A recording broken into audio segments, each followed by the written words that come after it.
আলাইকুম। সবাই কেমন আছেন? অবশ্যই ভালো আছেন। আমিও ভালো আছি। চলে আসলাম নতুন একটি ব্লগ ভিডিও নিয়ে। আজকের ব্লগ হলো আম্মু আমার জন্য পিঠা বানাচ্ছে, তাই না? হ্যাঁ, আমি আজকে জেদ ধরেছি বলে তাই জন্য আম্মু পিঠা বানাচ্ছে। আর আপনারা এই ভিডিওটা অবশ্যই আশা করছি দেখবেন, দেখলে অনেক অনেক বেশি উপকৃত হবেন।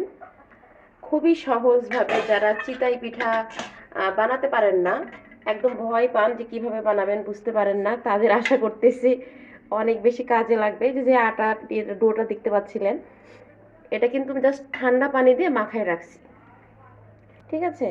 রাখার পরে একদম দেখতে পেলেন আপনারা, আমি ভিডিও শুরুতে কিন্তু দেখাইছি, একদম ফোটানো গরম পানি দিয়ে এভাবে পরিমাণ মতো পানি দিয়ে নেবেন, নিয়ে কিন্তু ডোটা তৈরি করে নেবেন। এই তো দেখেন, অলরেডি আমি কিন্তু চুলাতে কিন্তু প্যানটা বসিয়ে দিয়েছি, এদিকে গরম হতে থাকুক। আর আমার এই যে ডো তৈরি করা প্রায় হয়ে গেছে। আর আপনারা পরিমাণ মতো দেখেন, আমি একটু দেখাই দিচ্ছি, যে জাস্ট এরকম, হ্যাঁ, এরকমভাবে ঘনত্ব বোঝানোর চেষ্টা করতেছি আর কি। করে নেবেন ডো। দেন মাটির খোলাতে পিঠা আসলে বেশি ভালো হয়, এবং মাটির চুলা, বাট আমার মাটির চুলা বা খোলা এখানে কিছুই নাই, কিন্তু কি আর করার, খাইতে তো হবে, তাই না? এই জন্য আমি জাস্ট গ্যাসেই করতেছি।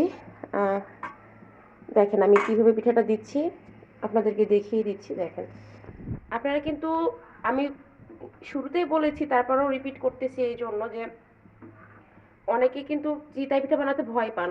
কারণ আমি নিজেই, আমার কাছে মানে মনে হয় সব থেকে কম খরচের পিঠা বা সহজে বানানো, বাট যদি ঠিকঠাক মতো ডোটা তৈরি করে যদি বানানো যায়, আর খাইতে কিন্তু অনেক বেশি মজা লাগে, অনেক বেশি মজা লাগে। কিন্তু আমি নিজে ভয় আগে বানাইতাম না। আমি পিঠা, এটা মূলত আমার মেয়ের জন্যই বানানো আসলে শিখছি। আমার মেয়ে অনেক বেশি পছন্দ করে, তো যখন জেদ করছে আমি একদিন সাহস করে যখন বানালাম, তো মাশাআল্লাহ খুব ভালোই ছিল। তারপর থেকে পারি, বেশ ভালোই হয়, খারাপ হয় না। আপনারাও কিন্তু অবশ্যই ট্রাই করে দেখবেন। ঠান্ডা পানিতে মাখাই নিলে আসলে ভালোই হয়। তো এই পর্যায়ে আমি ঢেকে দিচ্ছি। আম্মু পিঠা কি হলো? দেখা যাক। বিসমিল্লাহ। মাশাআল্লাহ মাশাআল্লাহ। এই দেখেন, আমি আপনাদের সামনে কিন্তু পিঠাটা দিলাম, আগে পিঠাগুলো উঠাই নি, তাছাড়া দেখা যাচ্ছে আবার হয়ে যাবে। আমি তারপরে দেখাচ্ছি। দেখেন কত বেশি সুন্দর হয়েছে। দেখেন একটু কিন্তু খোলাতে লাগে নাই, কত সুন্দরভাবে পিঠাগুলো উঠছে, দেখছেন?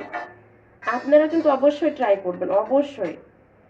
আর বিশ্বাস করেন, যারা এই পিঠাটা বানাতে ভয় পান, তারা কিন্তু আমার এই রেসিপিটা ট্রাই করার পরে আমাকে স্পেশালি কিন্তু আপনারা কি বলবো, ধন্যবাদ দিতে হবে। মানে এত ভালো লাগবে আপনাদের, ঠিক আছে? আচ্ছা, আমি এর মাঝে আর একটু পিঠা দিয়ে নিই, তারপর আপনাদের সাথে দেখাবো।